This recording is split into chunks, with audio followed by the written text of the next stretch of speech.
a serious illness. And he probably just has a different perspective on things, and so I understand what he's on. So we're going to talk a little bit about that. Taxes, got some of the things. We're just going to go through the list and talk about some of the things that are being proposed in it. And by the way, it's worth mentioning this thing has not passed yet. It does look like narrowly they have the votes to get this thing all the way to the president's desk, where he basically said he's going to sign it. So it's worth talking about. And so we're going to go down and talk about some of the things in it. Also, a number of other things going on. One of them is just, and we're not going to, obviously every day there is something to be said about this mania about sexual harassment.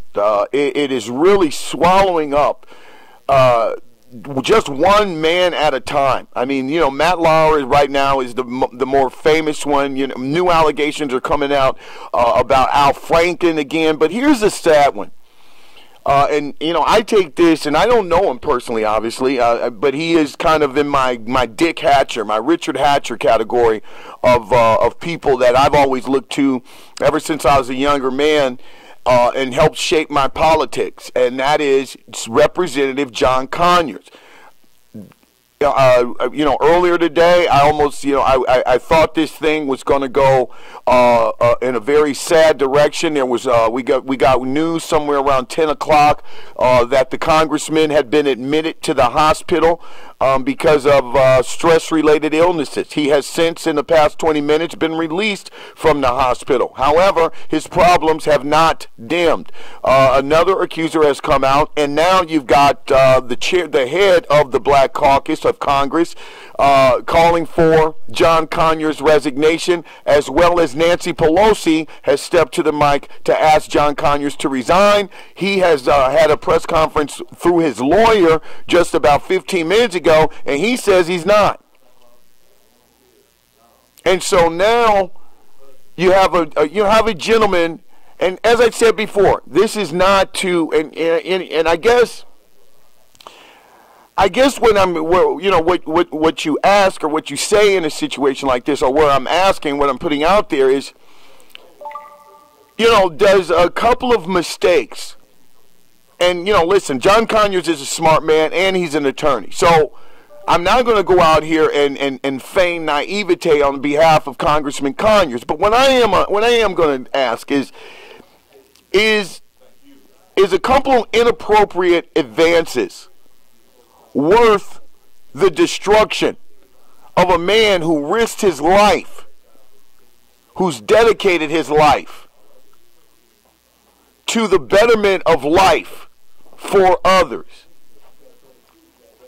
I mean, I don't want to sit here and be one of those guys that tries to, I guess, demean or lessen what women are going through and what they are rallying around, and that is predatory, oppressive behavior by men. I'm not going to sit here and tell women that it's no big deal when a guy that you have made it very clear you're not interested in constantly corners you, harasses you, or anything like that. But in the daily politic of the thing, I am asking, I mean, if there wasn't a sexual crime or a crime committed, isn't it just one more,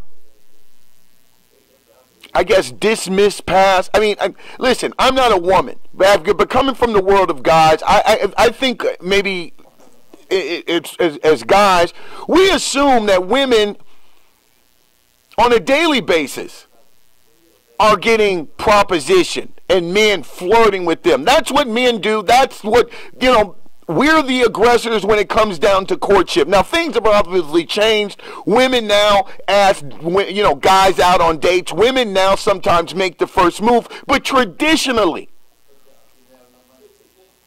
men are the ones that are supposed to initiate the conversation. Now, if it becomes oppressive, excessive, I understand. I get it. Call human resources. This thing's getting uncomfortable. But, you know, a guy overly being flirtatious,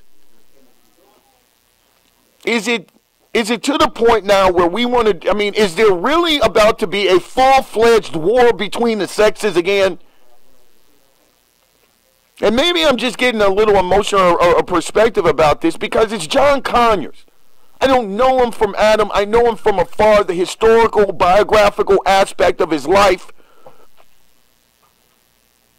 And obviously to the two staffers that worked in his office in Detroit, you know, they didn't, you know, they knew another side of him, probably the more intimate side, the friskier side.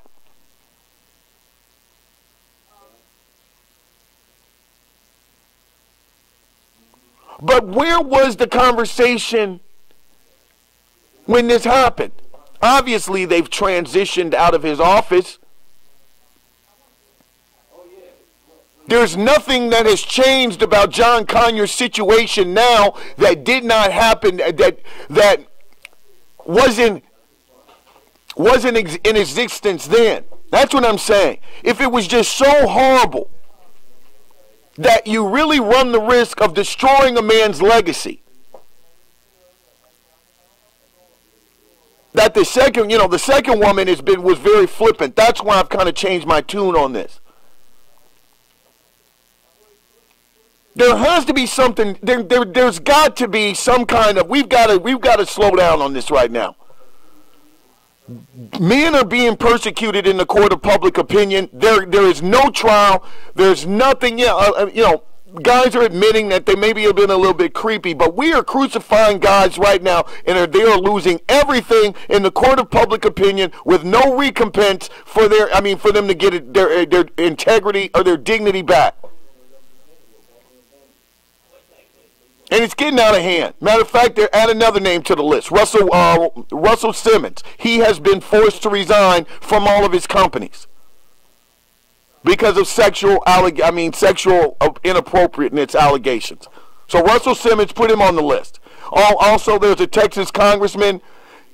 He had an extramarital affair. That was pretty much on one of the back pages of the USA Today, because you know what? Extramarital affairs they're not sexy anymore. That's not what we want to talk about. We want to talk about guys who are creepy or guys who keep trying to get dates, and we want to put them on blast.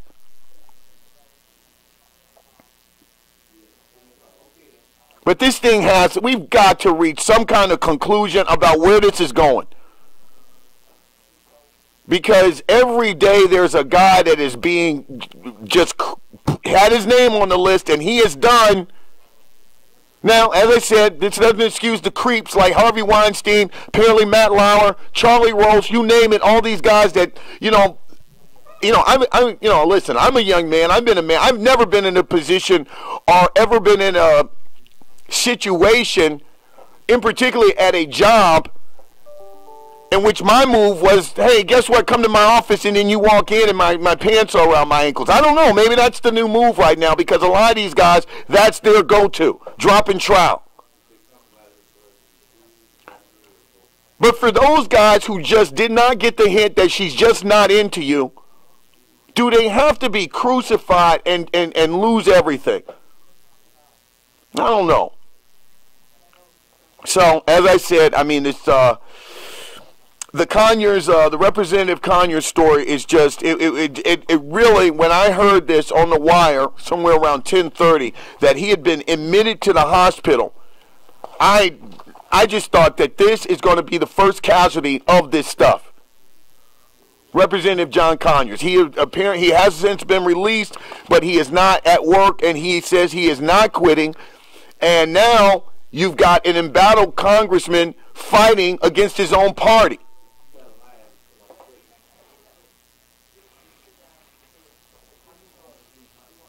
Democrats can't catch a break, can they? John Conyers is the last guy. Oh, by the way, Clyburn, Congressman Clyburn from, I forgot what state he's from, but he's like, I think, the vice president or something of the Black Caucus. He decided that it was time for him to come out here and be the first one to throw the rock at Congressman Conyers. I think it's the right thing to do. Yeah, finally, thank you, Black Caucus, for standing up for something after you let Hillary pimp slap you all election cycle. When millennials and everybody else was saying, let's look at this Bernie Sanders guy. And you were like, no, Hillary's not that. We're down with Hillary. And then, of course, the first evidence of trouble, you're going to go ahead and do a mea culpa on one of your own, a guy who's been the most consistent thing that you had going for you. He's one of the founding members of the Black Caucus. I'm not saying that Conyers should not resign. But you know, to sit around here, Black Caucus, as this so effective institution or this caucus of integrity, when you got Maxine Waters, who God knows she needs a forensic audit. And I don't even want to go down the list of the hypocrites in the Black Caucus, 'cause I don't have anything to do with them. John Conyers was probably the cleanest with all this going on. So that's what's happening. They're asking him to resign. This is going to get nasty before it gets better. And I feel sorry for the man. I really do. That doesn't write off what he did. I mean, there is evidence he did it. He paid off a settlement. But it was done. The girl took the money, moved on with her life, allegedly or supposedly. But now everything kind of comes up, and this guy is now on the lineup, on the list. It's just horrible. 15 minutes after the hour. I'm going to go to phones in a second, but we got a break that we got to take. So let me get you updated with the pleasantries. We're going to open the phone lines up for those of you who are regular participants in the show, and for those of you who have never called in, and we do encourage you to call in. Our phone number is 219-885-1371. 219-885-1371 is the number to give us a call. And of course, we always invite you to like us on social media. Facebook address is WLTH AM 1370 on Facebook, and we're also on Twitter. WLTH 1370 is our Twitter and Instagram handles. And then for those of you who like to become a little bit more intimate with us here at the News Desk on Twitter, we appreciate it. You can go to JGS News 7. That's JGSNEWS, the number 7, and that'll take you to the afternoon news desk. And then, of course, so we thank you for that. Let me get you updated with the temperature. It is currently 52 degrees. Right now, we're looking at a high of 53, 52, 32, excuse me, is going to be the overnight low. 51 degrees on Friday going into the weekend, 53 on Saturday, 52 again on Sunday, 36, 34, and 46, excuse me, is going to be the relative lows, excuse me. All right, a couple of big stories out there now. I'll tell you the bigger one, and this is just breaking news. It appears that Donald Trump has soured on current Secretary of State Rex Tillerson. He, of course, is thinking about replacing him in the next couple of months with CIA Director Mike Pompeo. Now, then that would mean the vacancy at the CIA would likely have to be filled, and there's talk that Tom Cotton, the Arkansas Republican who's kind of hawkish, he probably will step into that spot. Now, let me say something. Tillerson, I don't know if he's had any missteps, but he's obviously come into the crosshairs of Donald Trump. In particular, when he's kind of come out and had to clean up a lot of statements diplomatically that Donald Trump was saying. Remember a couple of months ago when a month ago actually, when Donald Trump was kind of running around with the Rocket Man stuff, and then he went over to Asia and he was making some very provocative comments, and then you had the Secretary of State who was on tour right behind him having to come and clean him up. I think that ticked Donald off. And so he's possibly thinking about sending Rex back to Exxon or wherever he was. I think he was at Chevron, Exxon, or whatever, and going back to the private sector. But this does not look well optically for the stability of the White House, because it appears that the ranks are ever closing. There are people being jettisoned all the time. And the only real test to help you get a job in the White House is that you have to have blind loyalty. Screw your requirements. Screw if you've ever done it before. Do you like me? Yes or no? Send it back in a note. That's it. And did you vote for me? Yes, sir. All right, then you're head of the State Department. Welcome to Trump America. So Rex Tillerson is in the hot seat. It would definitely, let's put it this way, it would definitely shake things up in the White House, because now you basically have people looking over their shoulder about their jobs, and it would also, in my opinion, send a signal of instability to our not only our allies but our enemies across the globe. That this guy is really just what we see on TV. He is an insane idiot. He doesn't know what he's doing. They're flying by the seat of their pants in America. Let's get them now. This is probably the best time we're ever going to get. I hope not. I'm not trying to put that in the atmosphere, but I tell you. Also, and I don't know, many of you by now have probably heard about this story, but it is an amazing story that has come out of The Hague. And I don't know if, I mean, this is one of those things that you expect to see in a James Bond movie. And of course, The Hague is the international tribunal that basically tries people for war crimes and things like that. Remember, Milosevic was sentenced there. I mean, I think Nuremberg was where the Nazis had their tribunal. Now they're over in The Hague. That's where the international courts are set up. And so, yesterday, or early this morning, a gentleman from the Yugoslavian conflict, a lot of these guys are still getting their days in court. A lot of them are in jail, but some of them are getting their sentencing and all that right now. And this general, he's a Bosnian Croat general. His name, and I'm going to try my best to pronounce it correctly, Slobodan Pralic. Was probably, I know I butchered the last name, but let's just call him Slobodan. Well, yesterday, he was inside the criminal tribunal courtroom to basically get his 20-year sentence upheld. I think he had an appeal. He was already in jail.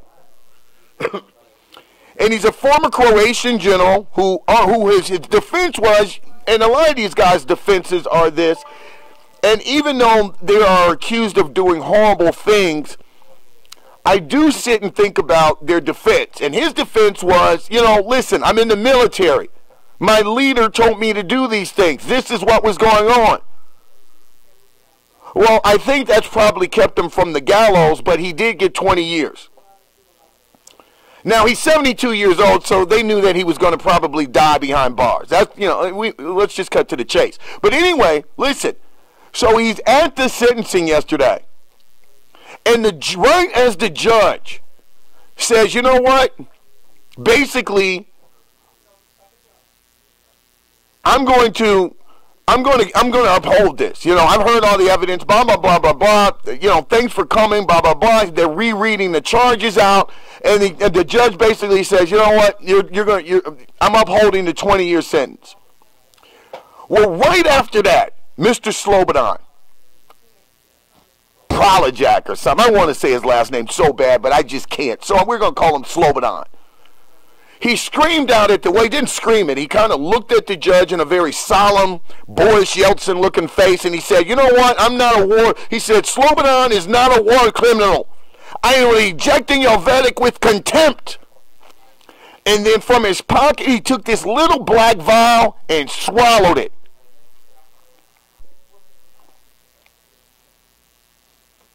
I mean, what, there's no security here? What's going on? The judge told everybody to close the curtains. They cut the recorders off. The ambulance came to the building, and they raced, and, of course, he died very shortly after. And, of course, the nature of the substance that he was.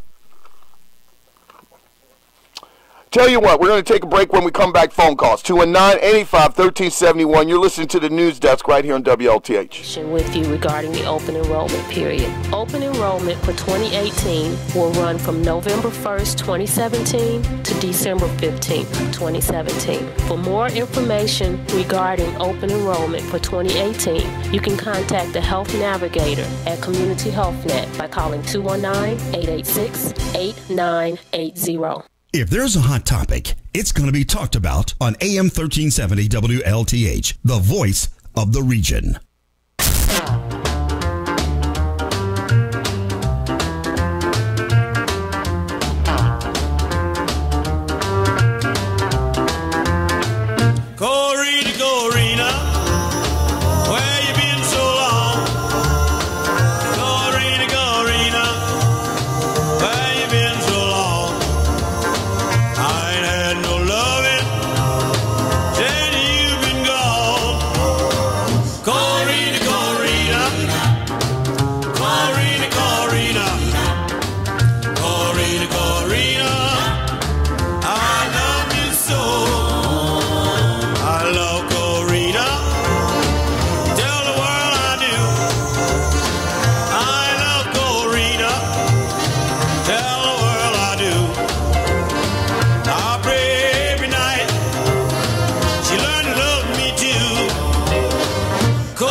All right, everybody. We're back 27 minutes after the hour right now. Of course, today is Thursday, November 30th, 2017.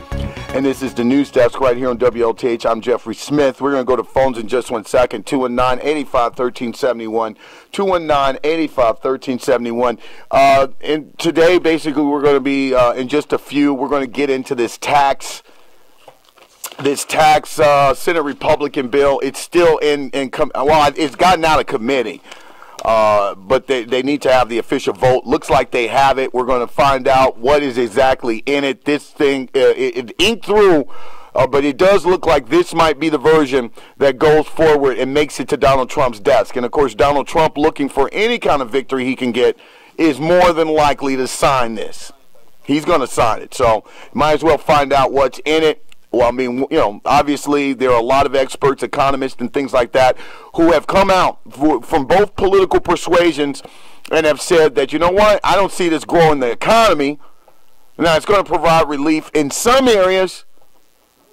The one thing it's going to do is drive up possibly the insurance premiums because it takes away the mandate for health care. You know, you won't be penalized anymore if you don't join. So when you take that component out, and I'm not a fan of it. You know, I never was a fan. I don't like the government making you do stuff. I just don't. But I understand what they're doing and why they did it, because you have to fund it. You had to have a mechanism in there to keep the premiums low, because there's going to be a bunch of people who are not going to be able to, who are going to be the disenfranchised, the lower income people, the people who possibly are not employed. And you got to be able to kind of keep things reasonable. So I got the mechanism. I just didn't like it. It was a Jeff thing. So we're going to talk a little bit about that, and as we've been talking about just horrible news. Russell Simmons, I've been hearing about this for about 3 or 4 weeks now, but Russell Simmons officially has resigned from the boards as well. I think he was president of 2 companies. He's got so many different things going on, but he is officially done with his company's board of directors. Has asked him to kind of resign because, of course, even though he founded the companies, if he sits there in stay on the boards or whatever, he becomes then the companies become a target for civil or some liability. So they want him gone, and he has resigned. He has stepped down. So you can just add his name to the list. Rap mogul Russell Simmons.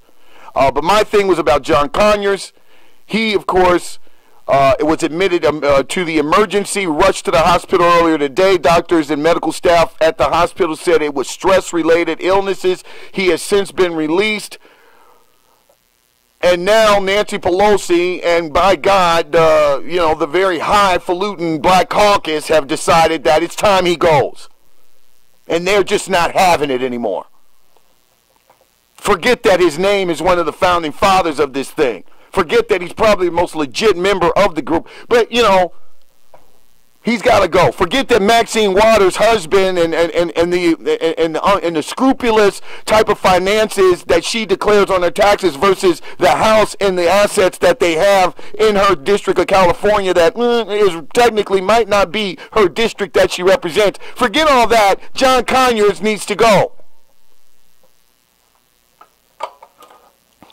Just amazing. Let's go to the phones. Caller, how you doing? You're on the news desk.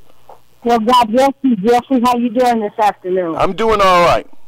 Good, I just think about those faces we see by the dawn's early light at the twilight's last gleam, Yes. I think about those words, and I think about if I was that guy over the Black Caucus that helped, I wouldn't go anywhere. Yep. Anytime you got the president of the free world, it's the same identical thing, and we knew this before he got it off. Right. And they gave him a pass. The women didn't care and all this stuff.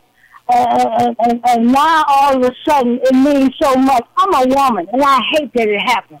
But it's been happening to us, like I said, for years. Yep. And I just hate the fact that Donald Trump is running the country for me. He got one set of rules and laws, and the people of America got another set. Not so. I'm saying again, if I was a guy over Black Caucus, I wouldn't go anywhere. Unless Donald Trump can be impeached for what he did and what he said, then he should stay put. Well, thank you very much. And you know what? She is 125% correct. I mean, Donald Trump, he admitted he did that, but listen, he's in the Oval Office. I'm gonna do them one better. I'm gonna add not one better because I loved her analogy. I'm gonna add something else onto it, and this is to the guys in the Black Caucus who all of a sudden got this integrity and turned on one of their own, the real true guy there, and he's got to go after he paid out a settlement. Yet and still, where was the Black Caucus when one of their guys, hey, Hillary, was sitting over in the Oval Office making phone calls to Boris Yeltsin while an intern was over there doing you-know-what to him. I didn't hear anybody tell you, yeah, we're going to impeach him, but he can stay here. Bill's our friend. He's the first black president. We take pictures with him. But John Conyers, he's got to go. It's just enough already. Guys are lining up for his job. Listen, let the people of Detroit decide when he leaves. And let John Conyers, I think he's earned that much. He did not rape anybody. And I'm not trying, once again, I want to be very clear. The views expressed by the host and callers of this show are not the views of WLTH owner, management, and sponsors. And Jeffrey Smith does not endorse, nor does he condone misbehavior, inappropriate behavior, or any type of thing as it relates to women in the workplace. I am not at all trying to side up with the powerful male. This isn't what I'm talking about. I'm talking about this thing that has turned into a maniacal witch hunt. All your name has to do is pop up in the air and you're done. But what they're doing to John Conyers just bothers the you-know-what out of me. And then Nancy Pelosi doesn't know what side she wants to be on, doesn't know how she feels about it. 1 minute she's giving a speech, John Conyers is such an institutional part of this institution. And the next minute she's over there, he needs to go. And then Representative Clyburn, I mean, this guy's probably the biggest hypocrite in the Black Caucus. He's like, well, I think, John, I think we got to do what's right. And meanwhile, old Dirty Bill is sitting back home in New York with Hillary talking, I'm so glad that they didn't do that when I was there. That Black Caucus.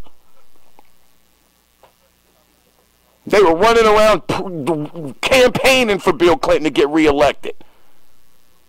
He's the first black president. We want him back. Idiots. Let's go to the phones. Caller, how you doing? Hey, Mr. Smith. Yes. Shade trees.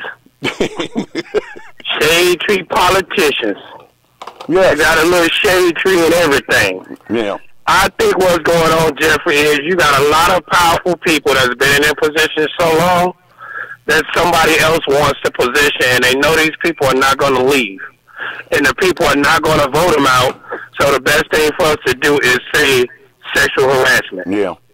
Now, the only thing about this, Jeffrey, and some people might get mad with me about this, I consider them women as whores. Oh, well, be careful. We don't say that here. No, the reason I say that, Jeffrey, is there is no way you walk into a man's house, I don't care what age you are, and he tells you to get naked. You get naked, then 30 years later you say he raped me. He stopped paying you. It's kind of like the situation that went down with that coach, with those young boys and how he was paying one of them off. Oh, okay. You get into a lot of situations, Jeff, when, okay, I'm not attacking women, but you get some of these women that know that go to work with these mini skirts on, with cleavage showing, and then somebody say, hey, you looking nice. 30 years later, sexually harassed me because you didn't get the position you wanted. And it's just getting so out of hand, Jeffrey, and I think there are a lot of powerful women out there that have done it to men. The men are just not going to say anything about it, because how many men is going to step up and say, oh, this woman raped me? You don't hear it. No. I heard about it one time, and that was when another rock dancer was doing the thing, and the women put a bottle to him. That was the only time I heard of that. But Jeffrey, it's like the situation go, who can have something done to them and 30 years later tell about it? You were grown. It wasn't like your kid. It's not like it was a kid. Right. They were grown women who used their position, they used their bodies to get in certain positions and probably got better jobs, better money and everything. And now 30 years later, say, hey, we can get paid off of this. And you take, I think there should be some type of statute of limitations on that. And if a lot of these women are found out to be liars, that they get sued or go to jail. Well said. Thank you very much, my friend. I do think that there has to, and listen, once again, this movement is born out of seriousness. I mean, there is real stuff going on, like the the doctor for the U.S. gymnastics team who was just sentenced, who was taking advantage of Ali Rossman and all these young girls who kind of felt scared because they wanted to be on the Olympics. That's that kind of stuff. The serious allegations about Roy Moore. That is, of course, the Alabama Senate-elect. Well, he's not been elected, but he's the Republican nominee in this special election that's coming up December 13th. Hit the allegations about him kind of hanging out at high schools looking for freshmen. That's serious business. I'm talking about, listen, if it was harassment, if it was all this, and I'm talking about John Conyers, I want to be clear about this because there's some creepy stuff. I mean, Matt Lauer, we're finding out that his office was kind of like a sex chamber. It had soundproof windows. He had a button that would lock. He basically was living in the 70s, right? I mean, I'm surprised the desk didn't go around on a circle and turn and then kind of flip over into like a heart-shaped velvet bed or something like that. I don't know. But he was, he had a whole bunch of stuff going on over in the NBC Towers, Rockefeller Center. But the John Conyers thing just kind of hits me. It was kind of like the last straw. Where I've been reading the names. There are going to be some more names tomorrow. Matter of fact, the playwright, Mr. Horowitz, is just the latest one. I'm just looking at it right now. Just breaking news. Mr. Horowitz, he's a famous playwright for Broadway. Also, for those of you who are Beastie Boy fans, he's Ad-Rock's father. But he's just gotten, some ladies have come out and said back in the 70s and 80s he was inappropriate with us. All right, well, he add him to the list. Where are we at now? 1,012,000? I don't know.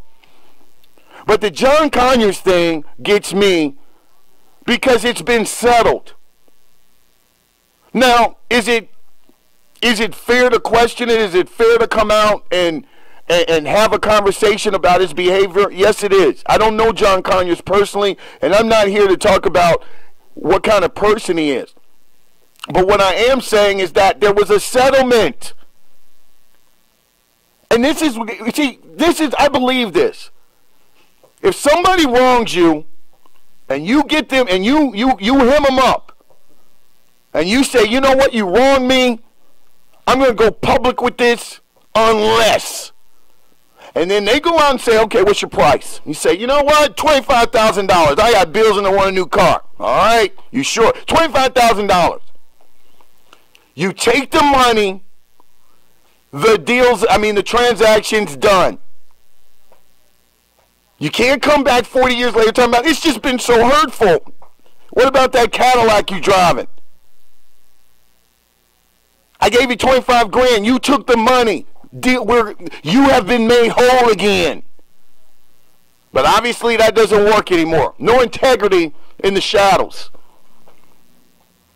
Tell you what, I see the phone lines. I'm asking that you hold. I got one break in this segment, and then we're going to go. When I come back, I promise, I'll go straight to the phones. 219-885-1371. You're listening to the News Desk right here on WLTH.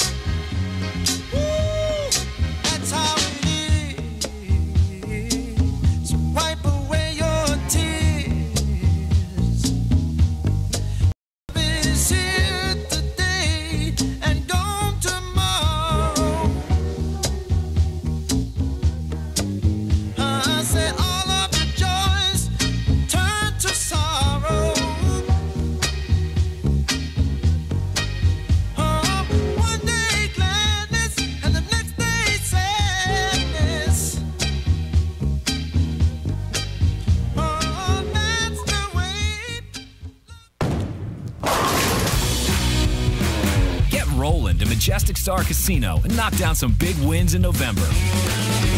Fridays is the Game On giveaway, where over 100 winners will receive an Xbox One S or PlayStation 4 Slim. Then on Saturdays, play the $72,000 Strike into Cash. The more strikes you roll, the more you win. The Game On giveaway and Strike into Cash, only at Majestic Star Casino. Must be 21. Gambling problem? Call 1-800-9-WITH-IT.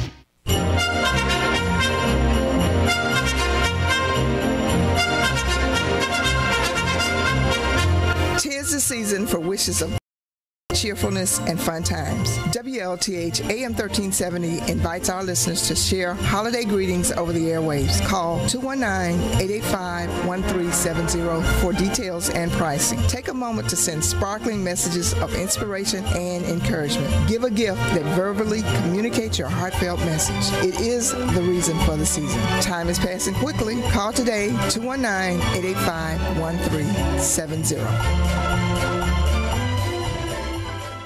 For more news, weather, and community focus, stay tuned to AM 1370 WLTH Radio. AM 1370 AM is the region's choice and the people's voice. Lakeshore Lounge After Dark is your new home for nightlife. Now open every Saturday, featuring the sights and sounds of DJ Richard. Drink specials and bottle service. Only a $5 cover charge every Saturday at the Majestic Star Casino.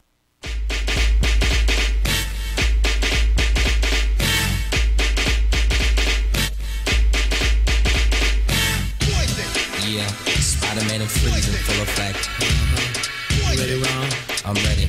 You ready, Dale? I'm ready, Slick. Are you? Oh, yeah. Take it down. Girl, I must warn you. I sense something strange in my mind. Yo, situation is. Let's cure it, 'cause we're running out of time. It's all so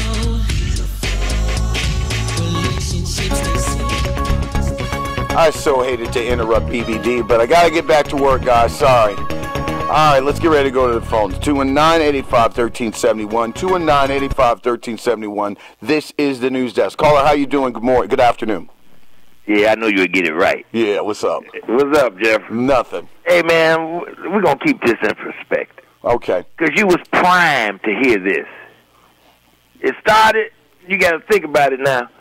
When Trump got elected, who all voted for him? All the top religious people. Right. Every last one of them. Some of them even said, vote the Bible. Okay. Huh? Yeah. Now, he said what he said, and all that lewd stuff he was saying, didn't deny it. Didn't deny it. And they were still saying, vote for him. Right. Now, you was being primed for this. Mm-hmm. The bad part about it is our standing in the world. Mm-hmm. And then after this, you had the Republicans. Mm-hmm. The Democrats thought they had a whip to hit them with then, didn't they? Yeah, they did. And then the bottom fell out. Yep. The most lewd state in the union is Hollywood, is California. Exactly. Huh? Yes. That's why all the films made, ain't it? Yeah, exactly. All your life, that's where they was made. Yep. And so then you sit back and think about it. Now it's people. It's going to be some more. You can rest assured. Oh, yeah. They're coming out even as we speak. There's going to be more. They just got Russell Simmons. Did you hear that? That's what I just got through announcing. He had to step down from his business. Yeah. Now, get out of here. Now, some of the women weren't victims now. We're going to keep that. Okay, let's put it out there. But when you talk about the kids, oh, yes, they were victims. Yes. They was young. They was victims. They were victims. And it's like, and then you start, Jeffrey, and I know you hate to hear it, but we got to go there, too. What? The Great Catholic Church. I knew you were going to say the Catholic. Right. You got to start there, Jeffrey. They kept them roads pulled up in the back. I'm agreeing with you because in the church it was pedophilia straight up, homosexual pedophilia. It went so far back as when them guys got grown. They killed some of them preachers. Huh? Yeah. Could you fault them? Not if you've kind of been screwed up ever since your encounter with them. There you go, Mr. Smith. And it's like, but we still try to tell another country on morals. We try to teach them about morals. Ain't that something? Yeah. Jeffrey, it's gonna hurt. We're not liked in the Middle East. We're not liked in Europe anymore. Right. And it's like even our allies, like Britain, is falling out with us. So, Jeffrey, just keep all that in perspective, brother. Well said, Melvin. Okay. Thank you very much. And we might do this show tomorrow because it is a show I've been working on for a couple of days now. When he brings up the Middle East, and I'm sorry, I really am not a fan of Saudi Arabia. Their hypocrisy, and we're not gonna get off topic, but let me tell you something about, and I urge all of you to go online and look at what's happening in Libya to the African people, the black people. Let's just cut to the chase. At the hands of the Muslims. Do you know that they are selling and shipping them and gutting them like livestock? Yeah, I mean, no one's talking about it. Because they're considered, throwaway people. And when we think of Libya, we kind of think, yeah, Libya is an Arab country. And they're not. They are ruled by they're a Muslim country that the Arab race tends to be in power, but they're pretty much an African nation. And what they're doing over there, I saw 3 videos a couple of days ago, and just got me totally checked back in to Libya. And oh, by the way, I know we're not going down this road, and I'm not going to do it, but once again, fingerprints of Hillary Clinton all over this. Let's go to the phones. Caller, how you doing? Well, thank you, Brother Jeff, for welcoming me to the news desk. Hey. Hey, Brother Jeff. Yes, ma'am. Remember, we got to talk about the preachers. Yes. They not our role models. Okay. How many times I done said this? Esau, we call him Esau. Right. He was Jesus. Right. He was a sign for all men. Read the Bible. And his mother Miriam was a sign for all women. Those are your role models. Okay. Get off of it. Get over it. Hey, and another thing. Let me tell you what the Creator said. What did he say? Watch yourself when you're talking about women. Okay. Paradise lies at the feet of the woman. I believe that. Society can rise no higher than the woman. I believe that. And if you screw her up, I always say this there. Y'all know you done heard me say it many times. When you find a no good woman, you can rest assured she's been dealing with a no good man. Change her nature. Sounds like a country song. Hey, Brother Jeff. Yes, ma'am. Now, another thing over in Chicago. Yeah. See how them parents are trying to knock that school door down? Them rodents in the school? Oh, yeah. The Now, how come we didn't do that at Banneker? First time I walked in the building and smelled that stench, yeah, that smell of waste, yeah, I said, what in the world? That is not, now that's when we supposed to knock the doors down or close the doors up or keep our kids at home. I raised the issue so many, and everybody else I said, no, we're supposed to be acting just like those parents over there. Everybody, you're on the radio talking about Banneker. Oh, well, he's speaking in the building. I don't want my grandson smelling that stench. Okay, be careful. Yes. Like I talked about this morning a little bit, I got on the, what do you know about leaky guts? I know. I'm just saying now, you know where the weakness started, don't you? Where? In our small intestines. And you know what? Through that toxin, undigested trash escapes into our bloodstream. And that your immune system is right there in your small intestines. I'll give you some more information. Know thyself. Know thyself. Yeah, I know thyself. I teach my grandson something about his body every day, maybe a little short something, but I teach him. I said, know thyself. Learn how to have self-control. Sit down on that couch for 30 minutes and don't move. Right. Learn how to control your body so when you get in a situation, you can just come to a halt and think about the situation before you react. I tried, Randy. I got in a fight the other day. I said, what did I tell you about sitting still? Know thyself. You learn yourself, you won't be able to get in all that kind of foolishness. That's kind of a little bit. I like that. That's very wise advice. Thank you, Brother Jeff. All right, Miss LeBear, you have a great one. Let's get ready to go back to the phones. 219-885-1371. Good morning, caller. Hey. Good morning. How you doing? Speak into. I can't hear you. Hello. Well, how are you? Okay, now I can hear you. Hey. Okay, I mean, your phones, I can't hear you at all now. Can you hear me now? Yeah, I sure can. Well, I have a question. Yes. You're talking about harassment. What about the sexual harassment case with our county recorder? Oh yeah, interesting, and it's kind of gone under the radar. And he basically was pulling a Matt Lauer allegedly out there where he was having sex in the office. Oh, he had a button under his desk too? I don't know about that. Maybe he just had somebody looking at the door. But they said the allegations are that certain things went on in office. Wow. Yes, that is a good point. I mean, there's some local stuff going on. Yes. Exactly. I mean, if you work it through the local, I mean, that to me that's the big thing with it going on nationally. Maybe it'll help people who are regular people. You know? Yes, that is a very good point. Thank you very much for your call. I appreciate you. And that's why even when I do my little John Conyers rant and all that, and when we kind of talk about this. I don't want to go out there and kind of take away from what started all this. And that was bad behavior by some very famous people, and then a couple of women. One of them was actress Alyssa Milano, but it was a number of women on social media. Twitter was where this first came, and it turned into #MeToo. And to this last caller's point, it has empowered and enabled women who, on the real levels, that that are worried about their job, at the county, at the government center. I mean, they're not working with Harvey Weinstein or Matt Lauer and Ron. They're working just at their job. And the guy down the hall, who is a very big deal, is constantly trying to get in my pants. And I need to pay my bills. I don't want to sleep with this guy, but it's getting uncomfortable. That's who that's why I totally understand what this is about.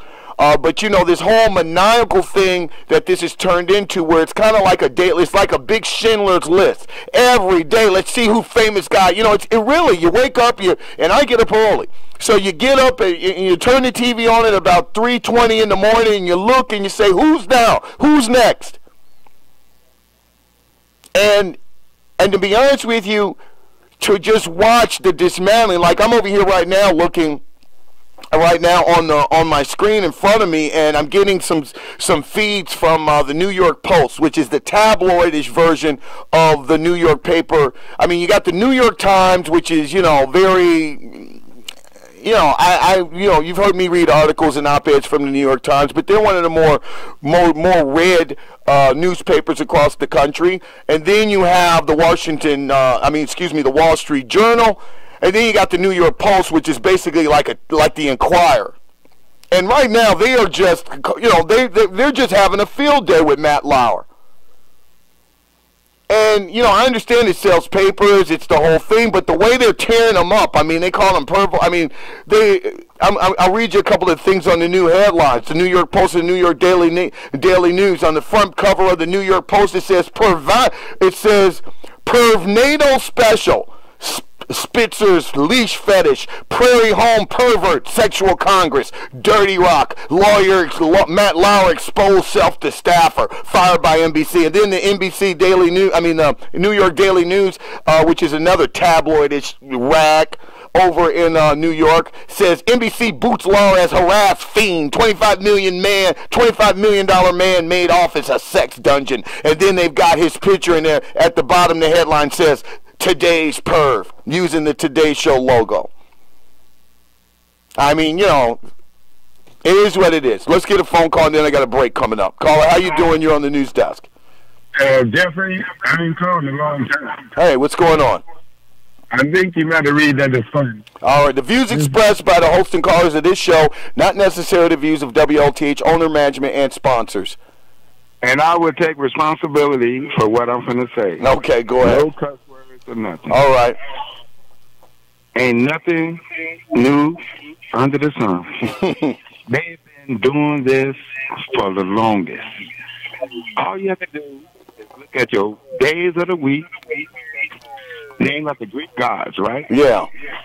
And all these preachers get on here and they got these books. Mm-hmm. But guess what? What?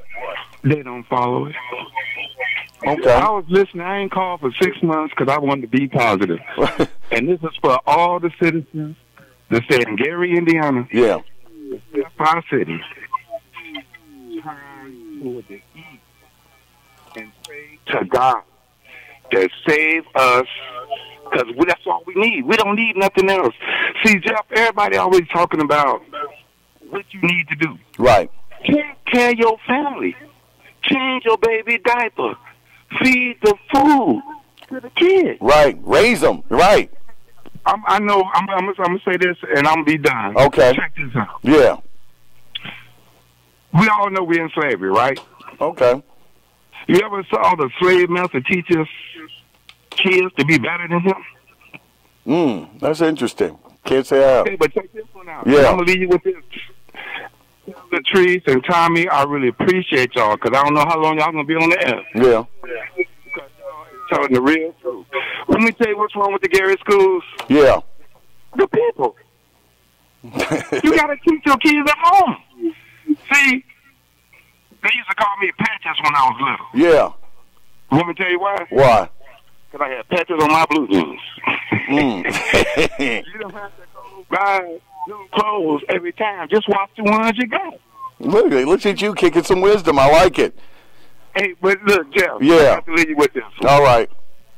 I know I'm born in Gary and raised. Right. I saw Memorial Day parades where you got over 10,000, maybe 50,000 people. Yeah. But at the same time, look at the homelessness. Yeah. You got 2,000 churches and 4,000 religions. Yeah. Right? Right. But guess what? What?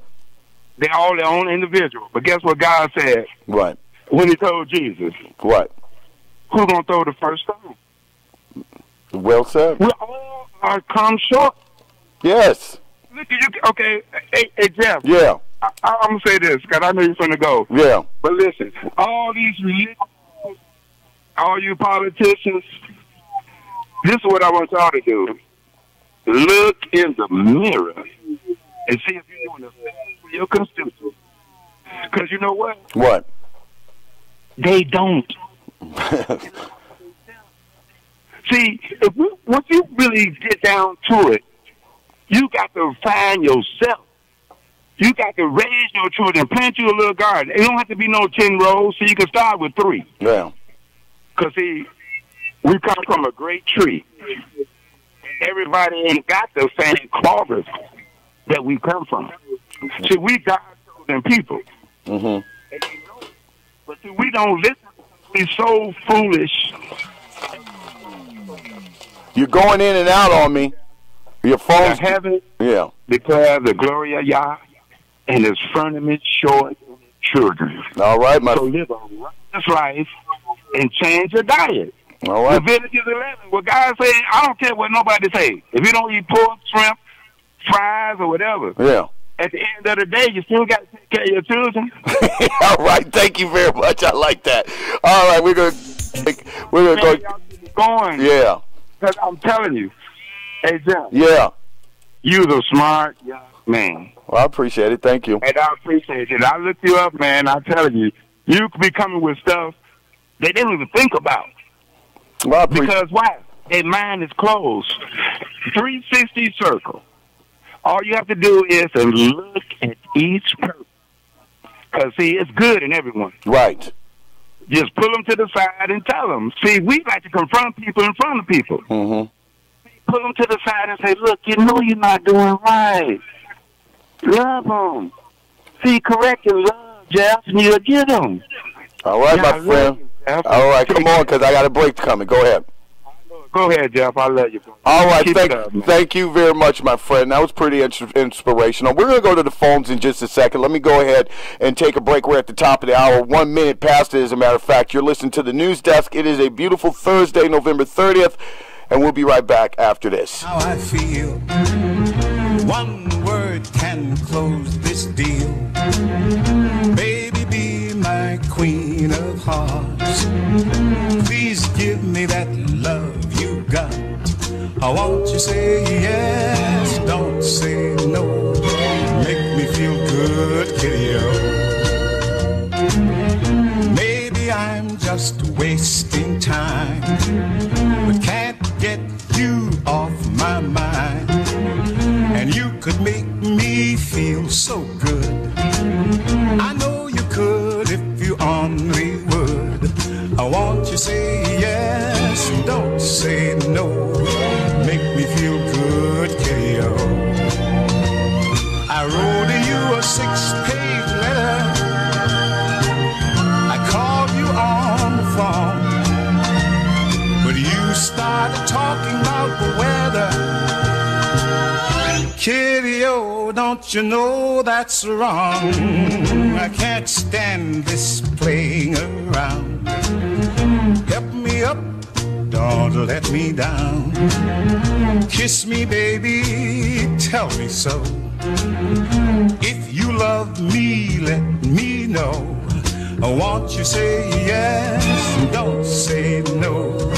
Make me feel good, kitty-o. I wrote you a 6-page letter. I even called you on the phone. But you started talking about the weather. Kitty-o, don't you know that's wrong? I can't stand this playing around. Help me up, don't let me down. Kiss me, baby, tell me so. If you love me, let me know. Won't you say yes and don't say no. Make me feel good, kitty-o. Make me feel so good, so good, kitty-o.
News at Noon with Jeffrey Smith, giving you up-to-the-minute updates on current events, weather, community focus, and much, much more. It's the News at Noon with Jeffrey Smith. The News at Noon with Jeffrey Smith, right here on the Regent's Choice and the People's Voice, AM 1370, WLTH. All right, everybody, we're back. It is about, about 10 minutes after the hour right now. Of course, today is Thursday. It's the 30th of November, the last day of November. We're about to wrap up November. It'll be 1 month left in 2017. Can you believe that? We're less than Donald Trump being in office. We're less than a month away. A month and 20 days, 50 days. Because he was inaugurated on the 20th of January, right? So we're about a month, which is December's 31 days. So 51 days before we have to celebrate 1 year anniversary of this country pretty much going down the toilet. What happened? Oh, okay. All right, let's get ready to kind of go back and go to the phones right now, 219-885-1371. I'll get you updated on the weather in just a bit, but let's go to the phones. Caller, how you doing? You're on the news desk. Hey, Jeff. Listen, I'm tuning back in because I've been listening to your audience. Yeah. And the man made a point and he said, do you honestly think they're going to allow African-American children to be over their children? No, they're not. One of the biggest things, once I learned what I was doing, I looked at the PTA. We would never be a president of the nation's PTA. Do you actually think they have a black person over parents about education? No, they're not. I'm telling you they're not. That's how that Title I, Chapter 1 program came about. And when they wrote it into law, that gave parents the opportunity to have a voice in their children's education, they have been trying to take it away ever since they gave it to them. One thing Tommy said the other day, when they came back and they looked at the educational system after Brown versus the Board of Education, right? It was all throughout the United States, especially in the South and places where African Americans had public education, and they were made to give them some of the same rights. They never really gave us all the full rights now. Don't you think they did? Right. But they were held to a certain standards because of the federal law. I want you to know that's what Trump came in there trying to get rid of. That's why he brought, what's her name, Betsy DeVos? Yeah, Betsy DeVos. So, yeah, because everybody knows that education is the key to the world. Mm-hmm. You know? Yeah. And they really feel like if they keep us tied down, they already kept the book from us. And that's a whole different subject because I don't see why we're trying to get books throughout the state of Indiana. These kids got Chromebooks. They got computers. Right. You know what I'm saying? Yes. So we're still behind schedule, Jeff. We trying to find a book. Don't get me wrong. The book will do if nothing else, if we don't have anything else. But why are we trying to get books and they giving these kids computers? That's a very good point. Yes. Yes. They call them Chromebooks. I know what I'm talking about, you know? Yes. You might not like me, but I know what I'm talking about. And just like the guy said, you know, it started out, it was called just the war on poverty. Yeah. That's what it was called. Yeah. And then when they couldn't really get that money, they kept changing America's schools, saying no to drugs. And then the Bushes came in with No Child Left Behind. After those captives got caught with all those lawsuits on them. Mm-hmm. You understand what I'm saying? I understand totally. We got to find some kind of way to get that money back from the poor kids. Now it's an attack on public education, you know? Yeah. So, you know, all I'm saying is open up your eyes. Again, I say, if I was that man over the Black Caucus, unless Donald Trump gave up his spot, yep, I wouldn't give up mine. Well said, Miss Lauderdale. And if I was John Conyers, I wouldn't go anywhere. Now, I would just look them in the eye and say, listen, you might have to, you know, I understand. It might want to kind of do a little bit of investigation. I did pay it with taxpayer money. I did the proper filing. But if you want me to sit here and do a mea culpa for the Democratic Party, you are out of your, you know what, mind. You bunch of hypocrites. Especially after they danced like I don't even want to go and use any type of racial slurs or any type of, I guess, demeaning or what have you analogies, but I remember vividly the Black Caucus rallying around Bill Clinton.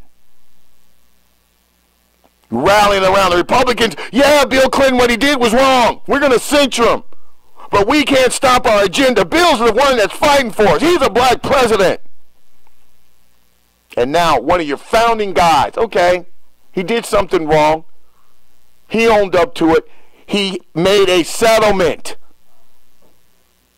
I mean, I'm sorry. Call me, listen, I am not a lawyer and I could be naive as far as legalese goes. But a settlement implies an agreement between two parties. I give you some money, you let it go. I put the money in your hand, I'm going to let you know.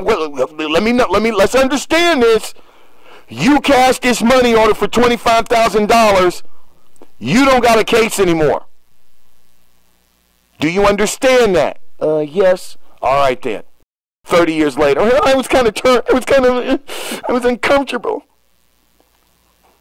Let's go to the phones. How you doing? Okay, I'm on your side, Jeffrey. I'm definitely on your side. As far as Conyers is concerned, yes. Back in the day, the 70s and the 80s, nobody said anything about how Hugh Hefner had allowed all these people to come to his Playboy Mansion, meet these people, and do all these things that they did. I can remember when the Honorable Mayor Richard Gordon Hatcher was elected, and how the influx of beautiful women came into this town. Yeah, I heard about that. And they were trying to get him, and he stayed to himself. He had great bodyguards, Jimmy Taylor, Lou Drinkard. You couldn't get close. And even Attorney Grimes, you just didn't get around him. He was a man of honor. Yep. And then he went away, and he got him a girl, his lovely wife. Yep. And he stuck with her. Yep. And so all the darts that were thrown at him ceased. And some of these people who have never been able to have girlfriends or have a boyfriend, during that time it was famous to be around. It was a thing to try to get around somebody that was a politician because of the civil rights movement. Right. And a lot of this stuff, like you said, 30 years ago, come on, please, let it go. Let it go. Back again, it was all initiated by the other side. With the little Playboy mansions and the Hollywood glamour and all of that. My accolades go out to former Mayor Richard Gordon Hatcher and Conyers. I lived in L.A. He's a great man. Very well said, Celinda. Thank you very much. And that's all I'm saying. Let's go to the phones. We got a break coming up. Caller, how you doing? You're on the news desk. Good afternoon, Jeff. How you doing? How you doing? You know what? This is all our fault as black people. We had our own schools. We had our own towns. We had our own way of living. We had our own, but then we got hold to them telling us about government money. Sure, we pay taxes. We deserve some of it, but they'd gave us more of it had we had more respect.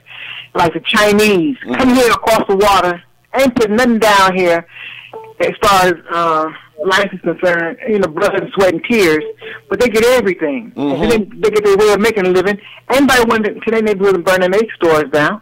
Anybody burn no Jewish stores down. Nobody did nothing like that. Yeah. But we got to find ourselves one easy way out instead of being, just a little more, willing to put some sweat equity in it. Yeah. I also follow this young guy. I could call him Irritated Genie. I've been following him for the past 5 years. Yeah.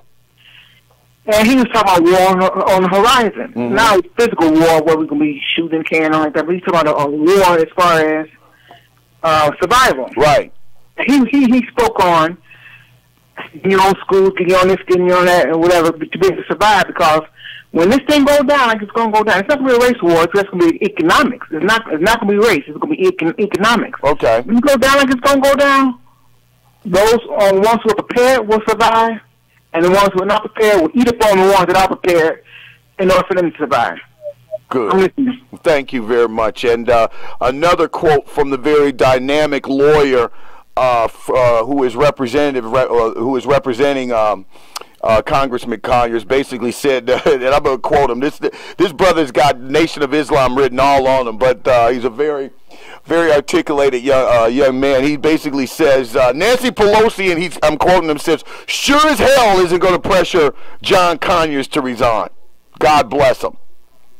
She's got all these Democrats. Let me tell you something. I understand. Listen, I'm not. This is not an opportunity or an opening to raise up the profile of the Republican Party. I understand the Republican Party is a complete mess. I know it. We know that. We're going to take that as the assumption. But the Democrat, this is exactly the kind of stuff that makes the Democratic Party so unpalatable to me. It is. It is just full of hypocrisy. I mean, Republicans, yeah, you got the racists, you got the homophobes, you got the Bible beating, all this kind of stuff, but at least you know where these idiots stand. In the Democratic Party, they put on a lot of different coats. And they come one thing and then they totally do something else. And then when stuff hits the fan, they throw you under the bus and move on to the next group that's hype or whatever right now.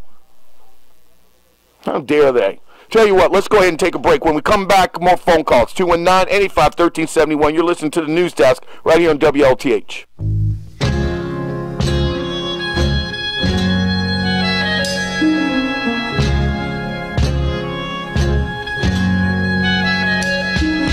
You've been hurt and now you're crying. You went away and broke your heart. Darling, dry your eyes. I realize that you have got to make a new start. 'Cause your baby's gone and left you, and you're making it all alone. And it's an uphill climb to the bottom when your love has gone. When your love has gone. Say, ever since the day I met you, something happened to my heart.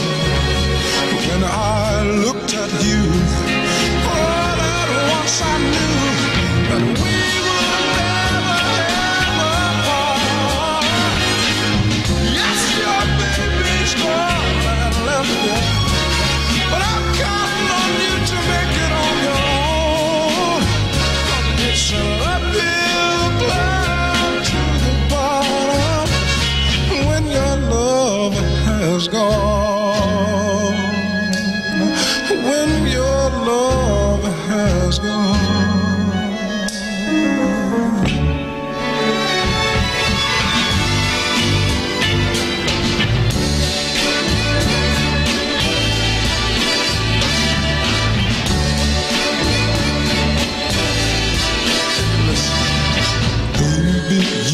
And I can make, we can make us some brand new dreams. Darling, take my hand, I understand. No matter how hard it seems, all you have to do is think about how hard it was to start. And I'm counting you to do it on your own.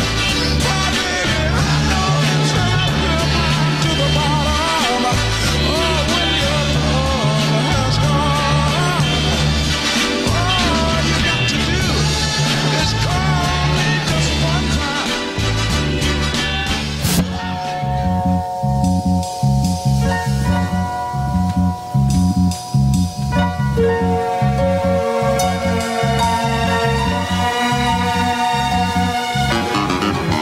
If I were your woman and you were my man, you'd have no other woman.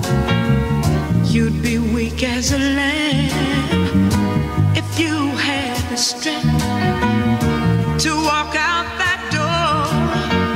My love would overrule my sins, and I'd call you back for more if I were your woman. If you were my woman. If I were your woman. If you were my woman. And you were my man.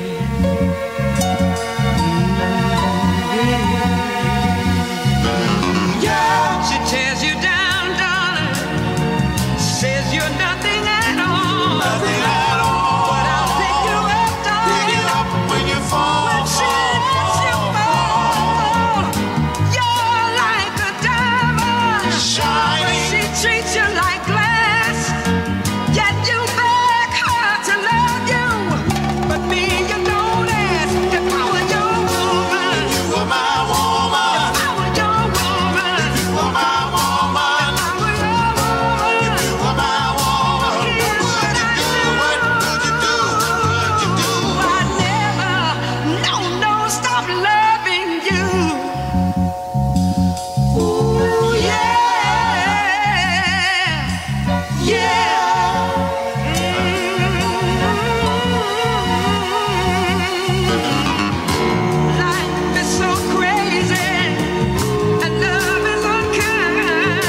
stop loving you.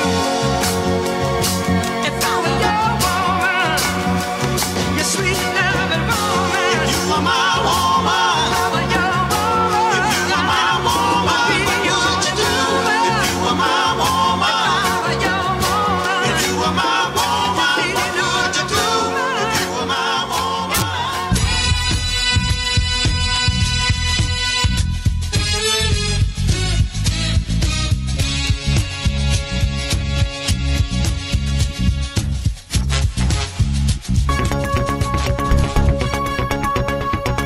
All right, everybody. We're back. It is about 27 minutes after the hour right now. Yeah.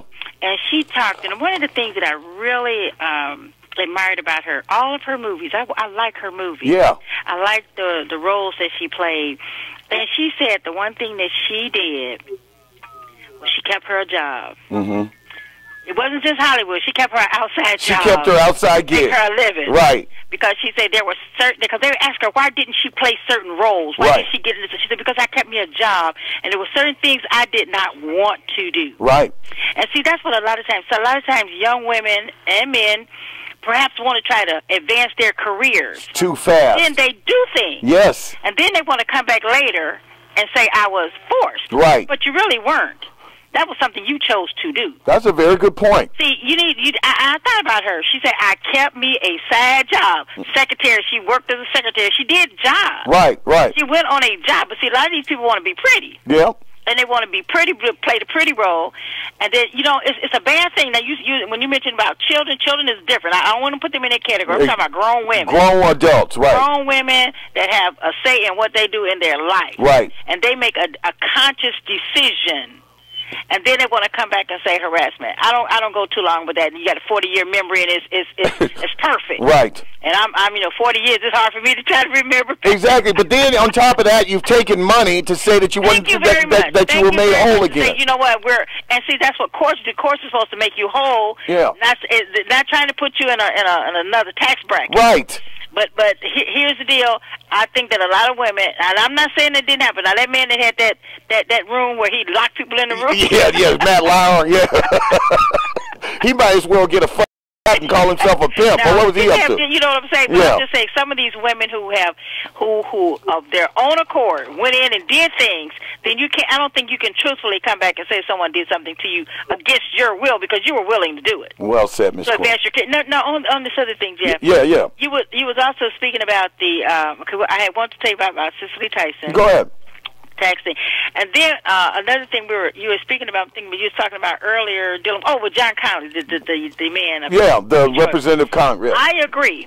I agree with you completely, and I'm not getting into Democrat and Republicans. You know what? Because both of them do bad. Yeah, both of them do. Yeah. And I'm not putting one is just as bad as the other. Oh, but this is the one thing. You know when Obama and Michelle just came back here and had this big thing up with all these young folks brought them from all over the world. Yeah, over that summit in Chicago. Yeah. Yes. What was that for? What was that? It was the launch of the Obama Foundation. You know how the Clintons. But you know what? But you know what?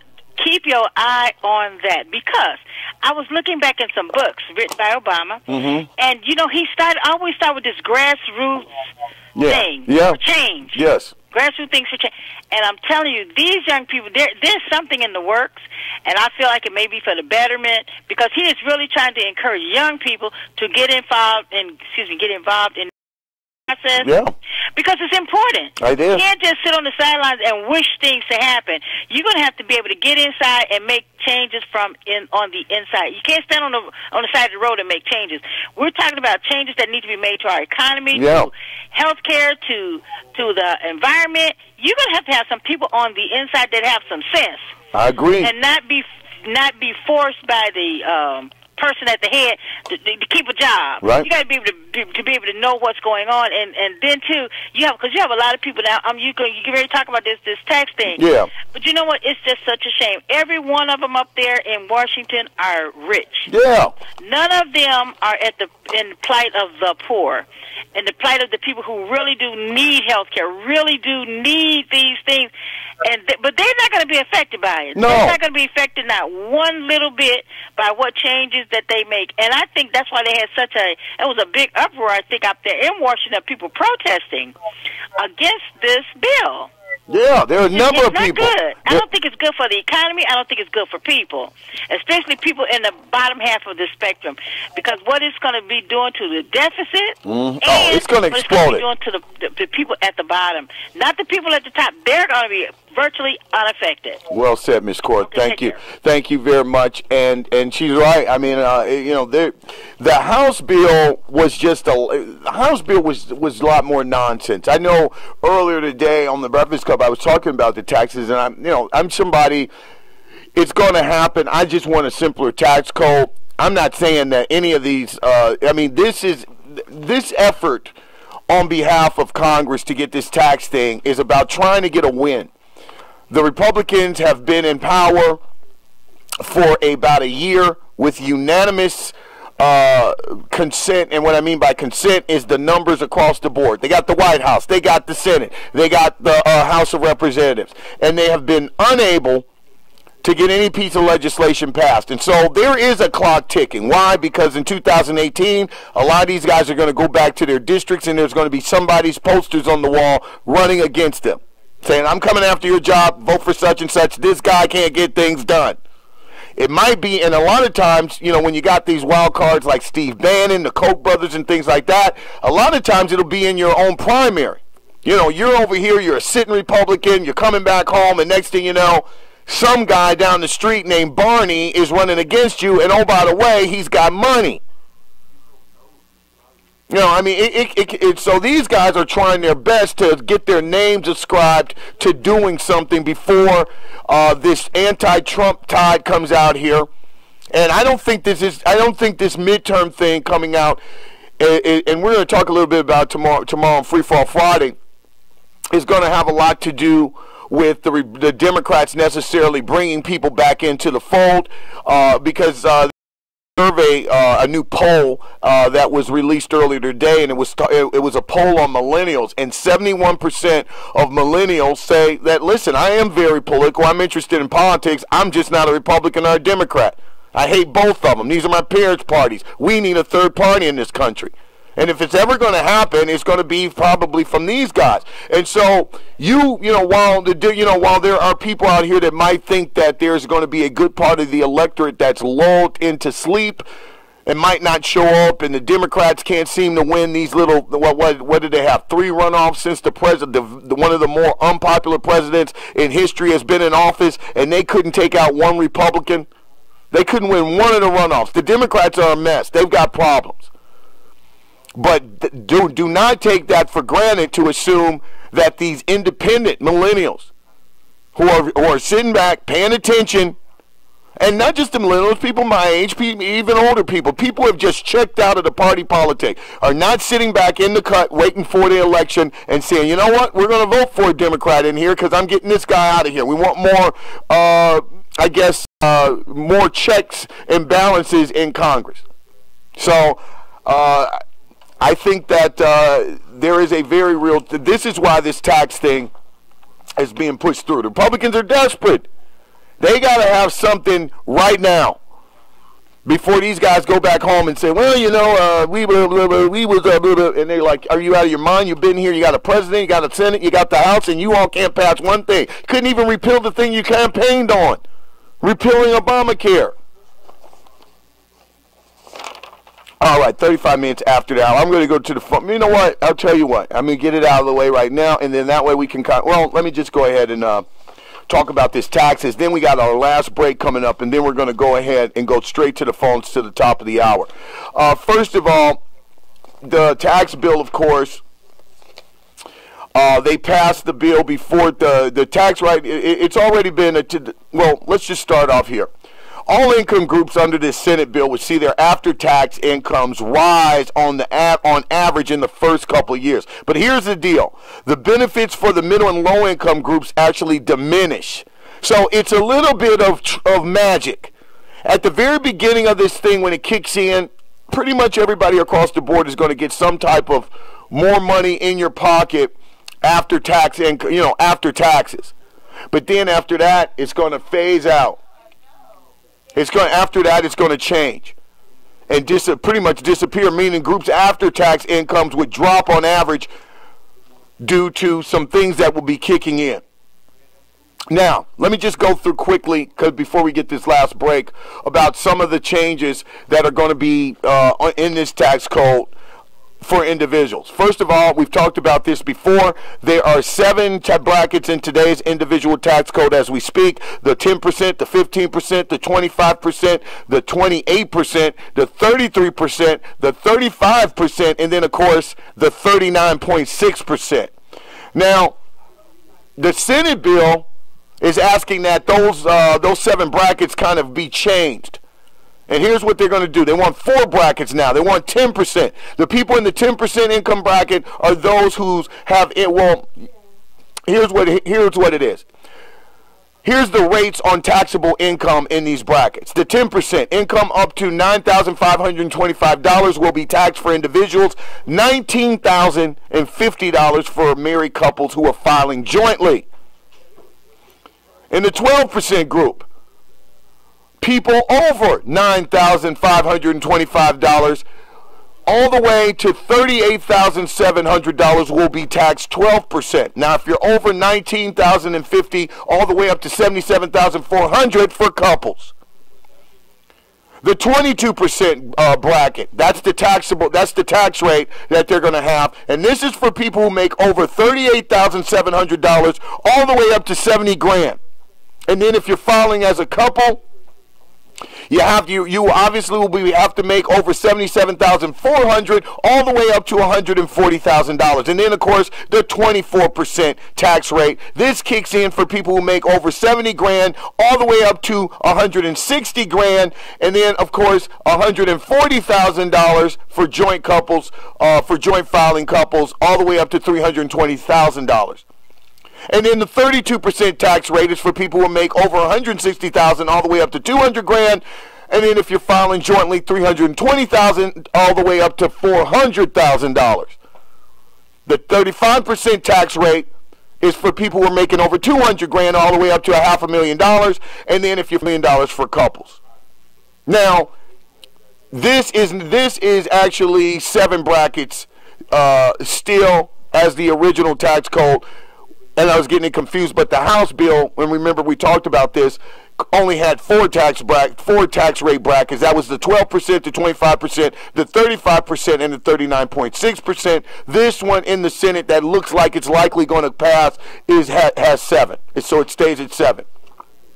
Now, the Senate bill nearly doubles the standard deduction. Like the House bill, Senate Republicans would significantly raise today's standard deduction. In the Senate bill, the deduction for singles increases to $12,000 from about $6,350 currently. And it raises it for married couples filing jointly to $24,000, and that's up from $12,700. Now, that would drastically reduce the number of people who opt to itemize their deductions, since the only reason to do so is if your individual deductions combined exceed the standard deduction amount. Now, it also eliminates personal exemptions. Today, you're allowed to claim about $4,050 personal exemptions for yourself, your spouse, and each of your dependents. Both the House and Senate bills have eliminated that option. This bill wants to fully repeal state and local tax deductions. The Senate bill would no longer let individual flyers deduct their property taxes or their state and local income or sales taxes. Eliminating the state and local tax deduction was met with strong opposition from House lawmakers in high-tax states and cities. So a concession was made in the House Republicans' bill to restore an itemized deduction for property taxes that go up to $10,000. Now, if and when the time comes for the House and Senate to reconcile the differences between each chamber's passed bills, this could be one of the sticking points, the state and local tax deduction. So this still has to be hammered out. The Senate bill expands the child tax credit. The current the Senate Republican bill increases the child tax credit to $2,000 per child. That's up from $1,000 today and above the $1,600 that was proposed in the House bill. Senate Republican tax writers would make the credit available for any children under 18, up from today's under 17 age limit. But the $1,000 increase won't be available to the lowest income families if they don't end up owing federal income taxes. That's because unlike the first $1,000, the additional $1,000 would not be refundable. Now, when a credit is refundable, it means you can still get money from the government because of the credit, even when your federal income tax bill is zero. Now, the Senate bill also greatly expands who's eligible for the credit by raising the roof on the income thresholds where the credit starts to phase out. To about $500,000 for married tax filers. That's up from $110,000 that exists right now. Meanwhile, flyers with dependents who are not qualified children may be able to claim a new $500 non-refundable credit per dependent. Under the House bill, there would be a new $300 per person credit for parents and dependents over the age of 17. The Senate bill for individuals keeps the mortgage interest deduction as is. It keeps it as it is. The Senate bill would still let you claim a deduction for the interest that you pay on your mortgage debt up to $1 million. Now, House tax writers actually proposed capping the loan limit at $500,000 for new mortgages, but since the House and Senate bills nearly double the standard deduction, the percent of filers who claim the mortgage interest deduction would obviously drop sharply. The Senate bill does make two changes on home-related financing. It disallows interest deductions for home equity loans, and it lengthens the time that you must live in a home to get the full tax-free exclusion on your gains when you sell it. Now, when I hear that, I see a little win-win for towns like Gary and things like that that have a tendency to have people who are property tax and homeowners try to leave. But once again, this is not really set in stone. Now, another thing that it does is it repeals the AMT. Now, a lot of people hear the AMT. You've probably been hearing on television all week as members have been kind of talking about it.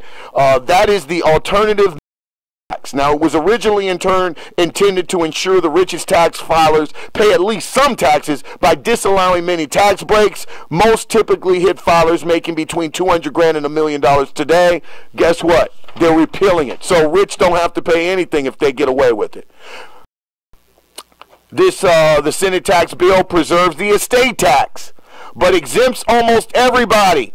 Unlike the House bill, Senate Republicans have not proposed repealing the estate tax. That is obviously something that's got to be reconciled when the two get together. But they are proposing to double the exemption levels, which are currently set at about $5.49 million for individuals and about $10.9 million for married couples. Now, even at today's level, only about 0.2% of all estates ever end up being subject to the estate tax. So this is just in theory.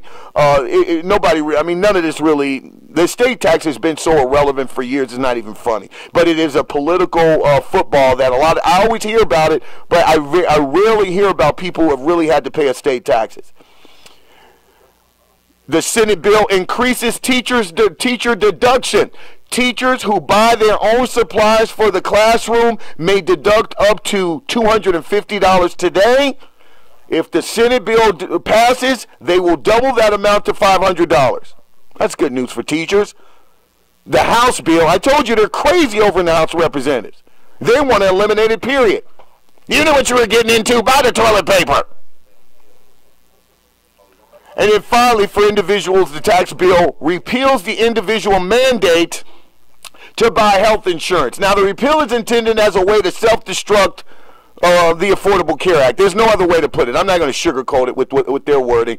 But it's estimated to save money because it would reduce how much the federal government spends on insurance subsidies, since the assumption is fewer people who qualify for subsidies would actually purchase insurance if they're not subject to the penalty. But policy experts also note that it could raise premiums because of this funding would be kind of cut. A little bit of the money fee would be taken away.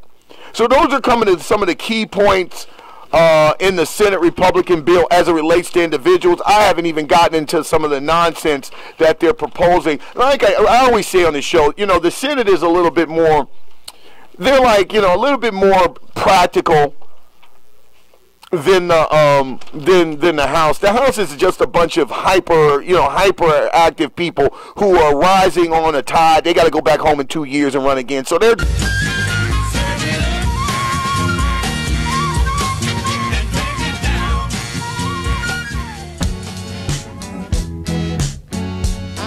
believe that it's real. The way that you make me feel. Burning deep down inside. A love that I cannot hide. I know it's you and me, baby. That make the world go round. And if keeping you and loving you means laying all my troubles down. Here I am, baby. Come and take me. Here I am, baby. You come and take me. Take me by the hand. Oh, show me. Here I am, baby.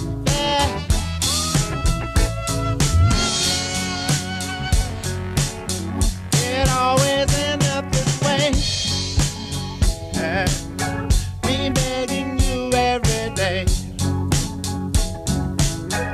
All of that I cannot have. You broke my heart into half.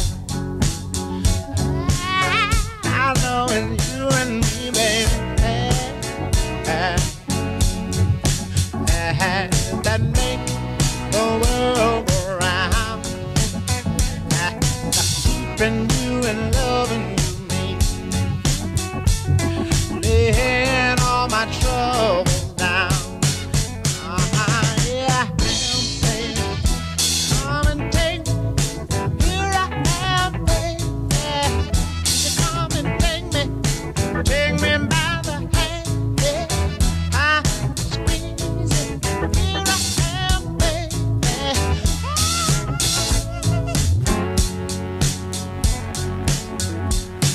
When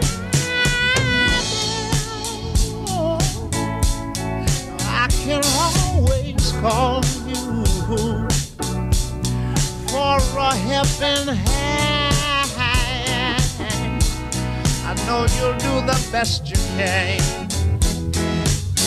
but it don't take much for me before my cup runs over. All this love inside me, I believe there's going to be an explosion. Yeah, you talk to me, oh baby. I'm in no hurry, yeah, but tell me all your troubles, yeah, and you won't ever have to worry, no. But one more thing, you just can't trust everybody. Everybody you see, no, you'll find yourself lost alone on a dark end street. Oh, here I am, baby. Come and take me. Here I am, baby. All right, everybody. We are back right here on the news desk. I'm Jeffrey Smith. We got about 4 minutes left in the show right now. We're going to maybe open the phone lines up, 219-885-1371. 219-885-1371. Matter of fact, let's go to the phones right now. Good morning, good afternoon, caller. You're on the news desk. Whoa, hold up. There you go. I don't know what that was. All right, there you go. I'm sorry. Okay, this I'm glad you're talking about this tax bill, because it's really one of the most asinine pieces of legislation that's ever been proposed. They have been down this road before with tax cuts in 2001. Yeah. Bush administration, and also with the 86 Tax Reform Act. Right. And in neither case was supply-side economics proved out to be correct in terms of more economic activity occurring because of the tax cut. Right. Only thing that happened was the wealth gap increased. Yes. And the same thing is going to happen. What this is Republicans catering to their donor base. Right, okay. pure and simple. That's all this is about. That's and they know that their money is going to dry up if they don't pass this. Mm-hmm. I think you're right on the money, Mr. Wiles. I do. I got to admit it. I tell you, the Democrats are so stupid that they don't know how to communicate the message to those Trump voters to let them know that they're being screwed. Yes.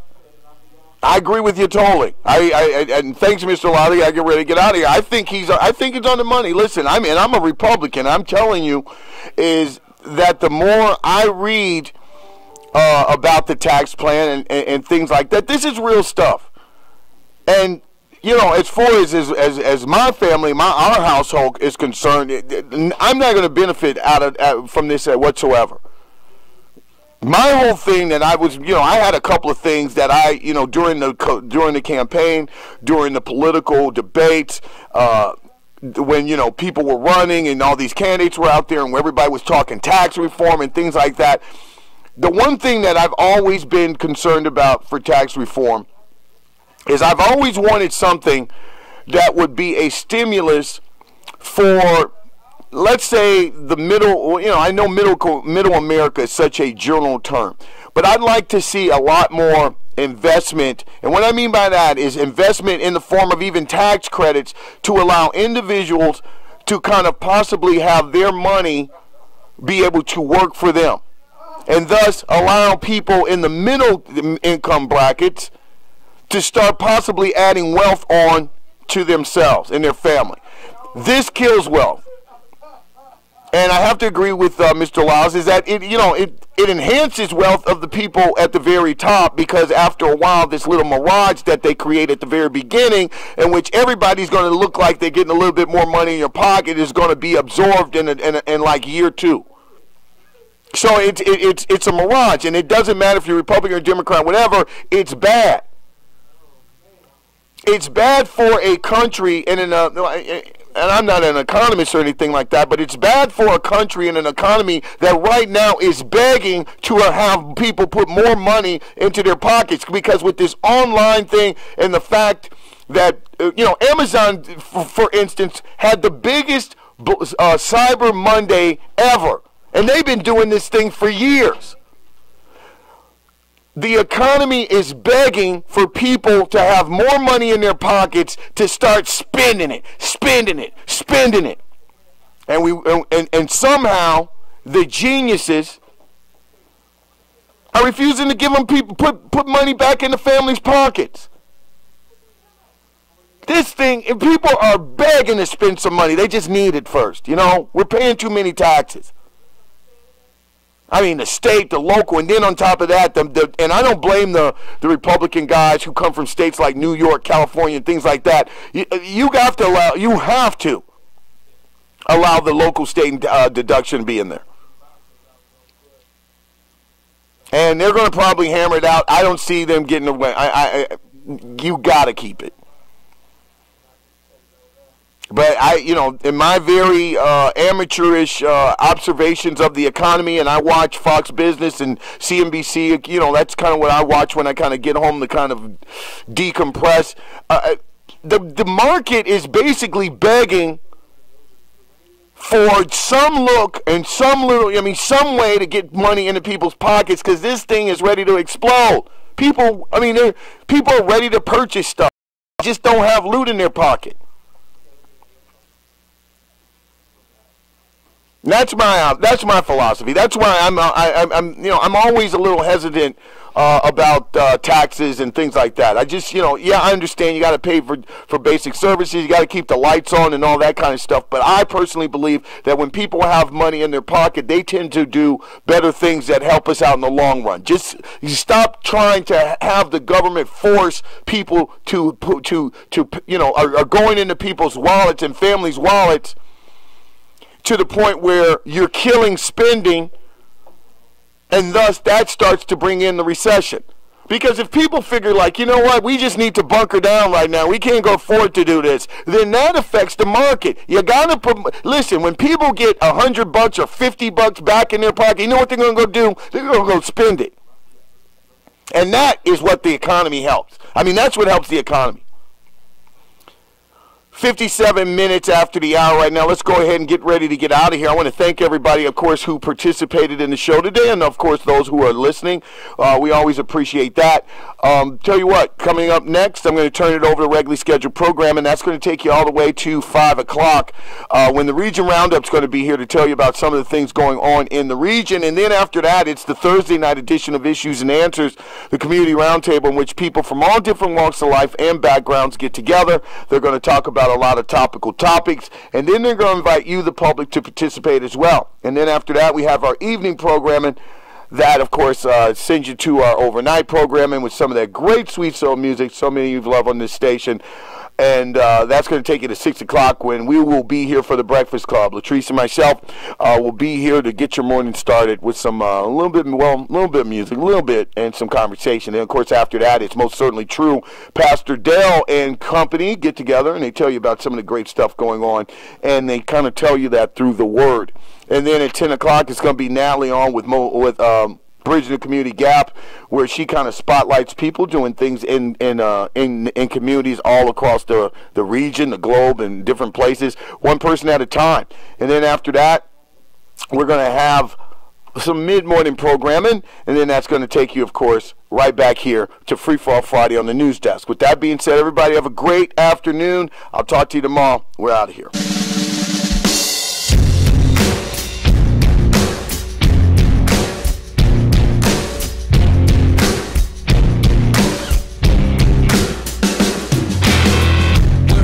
From isn't all that great. My automobile is a piece of crap. My fashion sense is a little whack, and my friends are just as screwy as me. I didn't go to boarding schools. Preppy girls never looked at me.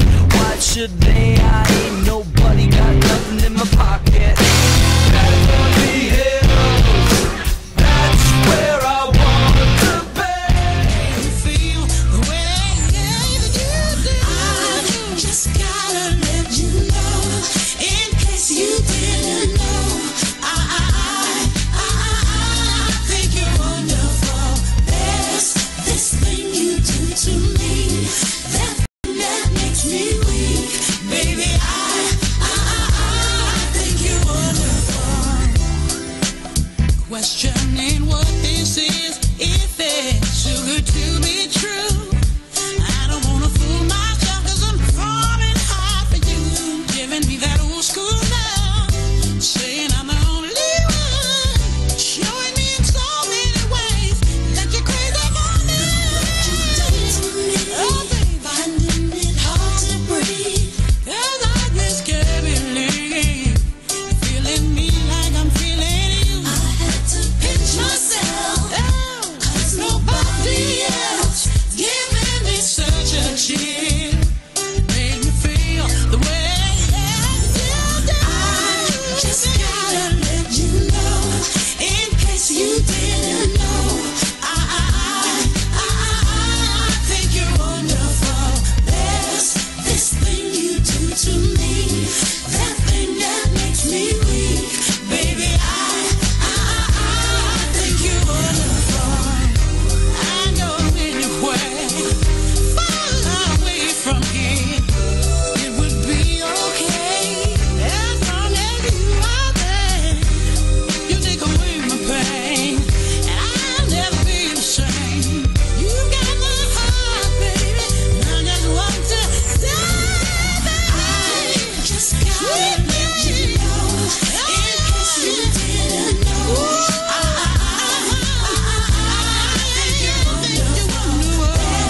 don't know.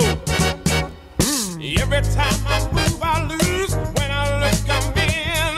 And every time I turn around, I'm back in love again.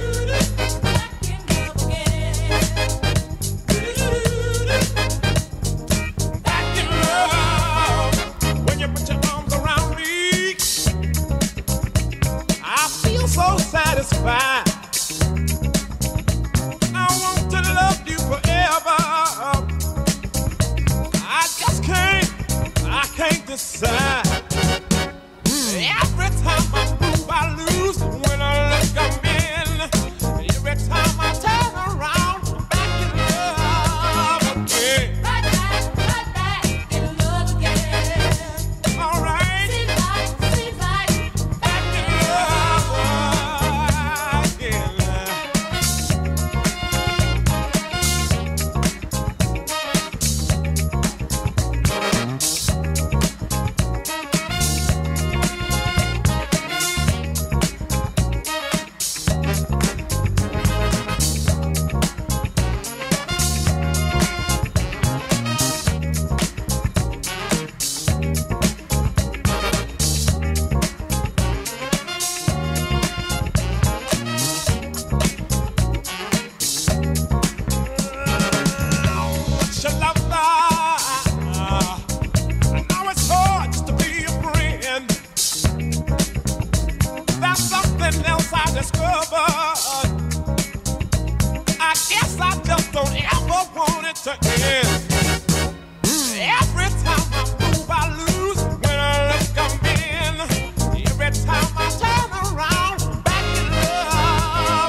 Putting your business in the street, talking out loud, saying you bought us this and that. How much you done spent? I swear she must believe it's all heaven sent. Hey, boy, you better bring the check around. To the sad, sad truth, the dirty low down.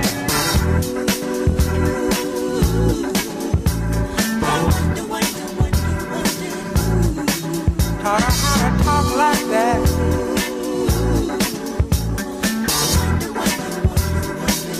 Give that big idea.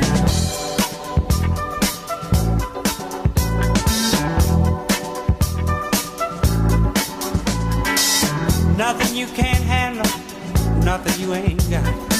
Put your money on the table and drive it off the lot. Turn on that old love light, turn a maybe to a yes. Same old schoolboy game got you into this mess. Hey, son, you better get on back to town. Face the sad old truth, the dirty law down.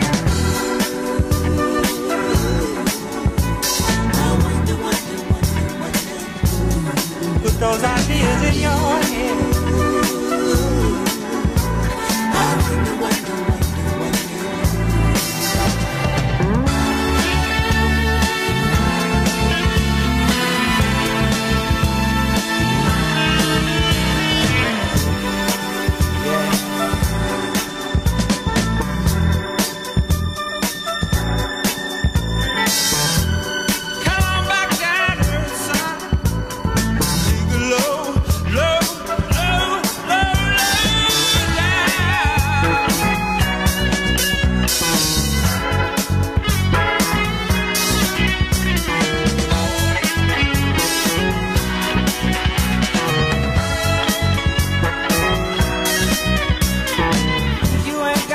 So bad, got to be so cold.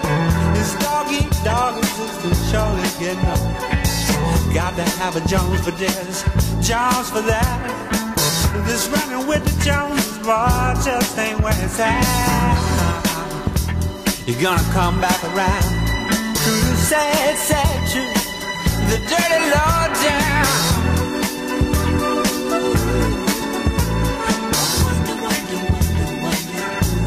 Got you thinking like that, boy.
Majestic Star Casino and knock down some big wins in November. Fridays is the Game On giveaway, where over 100 winners will receive an Xbox One S or PlayStation 4 Slim. Then on Saturdays, play the $72,000 strike into cash. The more strikes you roll, the more you win. Game game-on giveaway and strike into cash. Only at Majestic Star Casino. Must be 21. Gambling problem? Call 1-800-9-WITH-IT.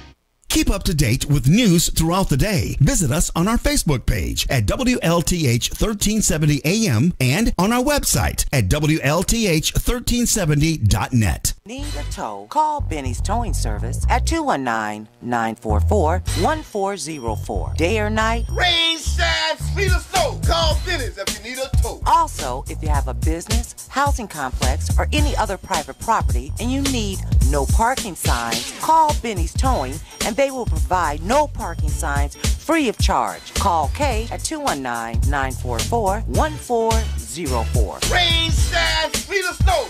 Call Benny's if you need a tow. Benny's Towing is located at 2160 West 10th Avenue in Gary, Indiana. If you need a tow, call Benny's Towing Service at 219-944-1404. Day or night, 24/7. Rain, shine, sleet or snow. Call Benny's if you need a tow.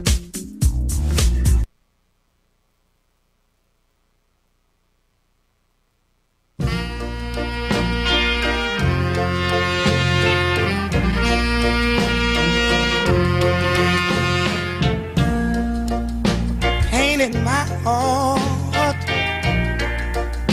treating me cold. Where can my baby be? Lord, no one knows. Pain in my heart just won't let me sleep. Where can my baby be? Lord, where can she be? And now the days has begun to get tough. Said I want you to come back, come back, come back, baby. I've had enough. Oh, little pain in my heart just won't let me be. I wake up restless nights, Lord, and I can't even sleep.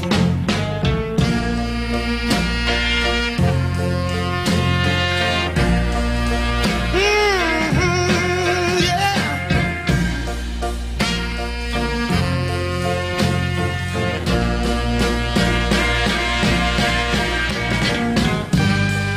And all the days